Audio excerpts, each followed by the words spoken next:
harmoniskā, mierīgā plūsmā atbildēt uz tiem jautājumiem. Ja būs par daudz, viņš par daudz nestāstīs. Un personīgi man ir ļoti daudz informācija, kur no sākuma ir jautājums, un tad ir tādas virspāsīgas storijas par plāniem. Teiksim, bija aptuveni tā, nevis aptuveni tā, bet bija vispārīgi bija tā. Un tad, ja es iedziļinos konceptā, teiksim, man bija tā, es gribēju prasīt, viņš ļoti daudz zina par garu pasauli, bet viņam vispār neinteresē fiziskās pasaules koncepti kā tādi.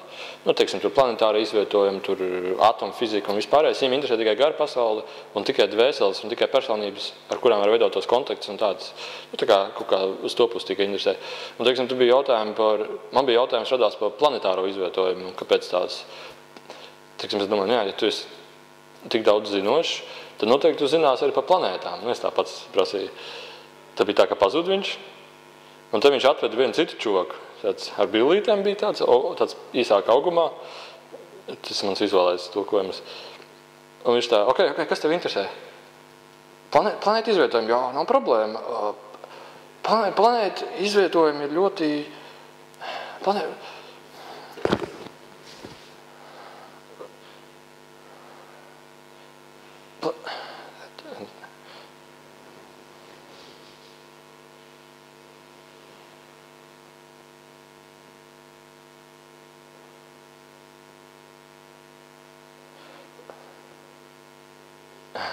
Sveiki.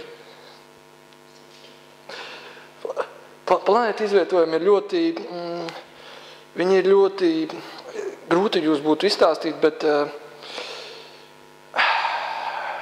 aizraujoši. Viņi ir tādi, kā visums stiepjās, kā planētas stāv viena otras, viņas ir ļoti aizraujošas. Es nezinu, kā lai jums to pastāstu, jo personīgi es jūsu valodu neesmu apgūvis. Bet viss ir tādā gaismā, tādā plūsmā, tā kā tāda ciets tāds. Un viņš visums pats ir, varētu teikt, ierobežots, bet tajā pašā brīdī viņš ir bezgalīgs. Ja ir kāds jautājums, es varētu pamēģināt atbildēt, ja man sanāktu. Saulē šķiet. Saulē.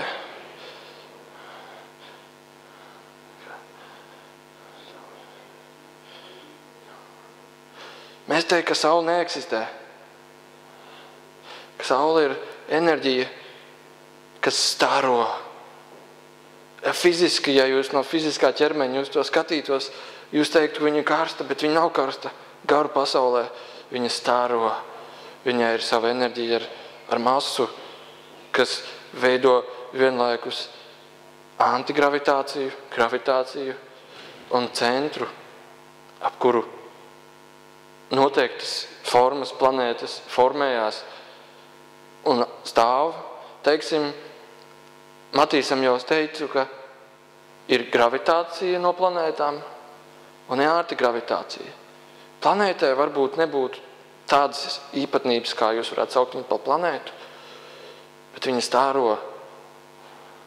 Un šīm planetārām figūrām, ko arī jūs varētu saukt par sauli, ir gravitācija un antigravitācija. Tas ir visām planētām. Un planētu masa, planētu rotēšanas enerģija, bet pati rotēšana rodas no enerģijas tā kā sitieniem, bet nezinu, kā lai iztulko, varbūt vēlāk varēs tulkot vairāk. Un šī planētas masa saistībā ar enerģiju tajā veido rotāciju, kustību. Un savukārt tas veido centrējumu, cik lielā attālumā viņa atrodas no šīs enerģijas centra, kas ir Saule jūsu sistēmā. Teiksim, ja planēta kļūtu smagāka, bet tikpat liela, tad viņa tuvotos Saulē. Ja planēta kļūtu vieglāka, viņa attālinātos no Saules un cirkulētu nedaudz tālāk no Saules. Ja, tā kā, piemēram, jums ir mēnesis, viņš ir ļoti viegls un ļoti lēni virzās. Viņš attāli vienmēr ir vienāda attālumā no Zemes, jo viņiem ir tā gravitācijas un antigravitācijas centrējums, ko varētu saukt. Un tad, kad Matīs man vēl prasīja jautājumus, tas bija tāds telepātisks sūtījums, viņam bija jautājums vēl par, kas tad ir melnie caurumi. Viņš jāsaprot, ka visums plūst. Viņš ir dzīvs, viņš visu laiku plūst, tā kā ūdens jūrā, ko jūs saukt ūdeņu jūrā. Un arī, varētu teikt, ir arī upes, pa kurām plūst šīs planetārās sistēmas, tā kā kanāli, tā kā upes. Viņi sadalās, apvienojās, viņi virzās dzīvībā, viņi visi ir dzīves. Un šie melnie caurumi ir vienkārši, kā teikt, striķi kurpēs, kad jūs sasieniet savu pēdu, ieliekat čībā, jūs sasieniet striķus, lai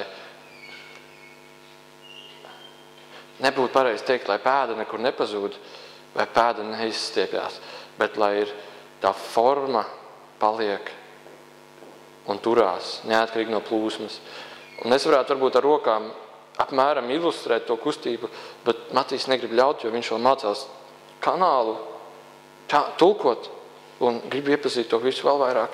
Bet tas ir ļoti interesanti, kā visuma dzīvība upe caur planētām sistēmām plūst. Labi, došu atpakaļ info. Vai varbūt ir kāds viegls jautājums, ko viegli var iztulkot? Kuras planētas viņš dzīvo? Es nedzīvoju uz planētas. Es dzīvoju planētās. Es dzīvoju visumā, visā. Tāpēc es zinu visu pa planētām. Smieklīgi jūs domājat tagad visu kaut ko. Bet nav nozīmes tam, jo tiklīdz kā jūs būsiet ar garu pasauli, ar visumu, ar Dievu izpausmi, tā varētu teikt. Jūs visu paši sapratīsiet. Tas ir vienkārši, atļauj man to izdarīt. Un jūs lēnām sapratīsiet to visu. Tā nav nekas, garu pasaulē, nekas nav ierobežots. Vienmēr ir jūsu griba un jūsu atļauja. Tas ir tik vienkārši. Tas ir ļoti vienkārši. Un ja Dievs ir radījis planētas, jums ir tiesības zināt, kā tās planētas ir radušās un kas viņas kūstina. Jautājums ir, cik dziļi jūs gribat tajā iedziļināties. Es negribu iedziļināties ne kvantu fizikā, ne kaut kādās tur stulbās teorijās, atvainojos. Tas bija viegls vārds, kā iztulkot, bet man viņas neinteresē. Man interesē tā kustība planētām, tā dzīvība, uz ko tā tiecās, tas plūsma, tā visuma plūsma. Tā ir tik interesanti. Tā ir tā kā dievības izpausme, kurā vēl ir iekšā segmentēts viss. Bija jautājums, bet es nedzirdēju. Tas zemes iekšēnē kā ir. Tur ir tusiņš. Ar ko? Grūti iztulkot, bet tur ir savi tusiņi. Tu jācīgi teikt, bet tā būtu veids, kā to pateikt. Tusējās. Izbauda. Kā mēs visi izbaudam dzīvi? Jūs nesaprotat, jūs esat atvienoti. Katrs izbauda dzīvi tajā radībā, dievišķā radībā, absolūtā laimē un skaistībā. Ko es te stāstīšu? Es vienkārši ir jāļauj tā informācijai, ko viņš tagad stāstīs, tas otrs cilvēks, jo viņš tieši to dara. Viņš visus cilvēkus atver visumā informācijai. Un tad, kad tas atverās, jums ir pašiem izvēle, ko jūs gribat piedzīvot, cik jautrības un cik laimes un kādas. Un vienkārši tas ir atkarīgs no jūsu radības, no jūsu būtībām. Jums varbūt interesē dažādas tēmas. Es zinu, ka viņam interesē vairāk par to civilizāciju, kurai ir šķīvīši. Jā. Un tas, kā tur virzās par to kosmosu. Jā, tur ir daudz, tur ir ļoti interesanti. Un tas ir vienkārši kā uz tā personība skatās. Un kuru grib viņu pieredzēt. Jo tikai kā atvērsies jums visums, jūs visu zināsiet un visu jūs uzreiz dabūsiet. Nebūs vairāk, kas jūs attur no ierobežotības. Ir cits stāsts, kāpēc jūs esat atrobežoti. Bet lai tas iet jums pašiem. Jūs paši to ar baudu izbaudīsiet, kā tas lēnām atvērsies. Varbūt citiem tas būs grūtāk sagramot. Varbūt citi vēl gribēs kaut ko savā tajā prāta pasaulē padzīvot. Bet tā jau nozīme. Tas ir atkal jūsu brīvā dievišķā izpausme. Okay. Ir laikam bišķiņ par daudz pastāstīts. Es varbūt došu to otru personību. Vai vienkārši pārtraukšu sižetu tagad, jo kaut kā Matīs atkal nogurst, nevis nogurst, bet grib padzerties vai atslēgt prātu bišķiņ. Tas ok?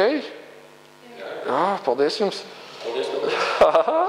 Man patīk, kā tu smejies. Tas ir ļoti interesanti. Labi, jāiet.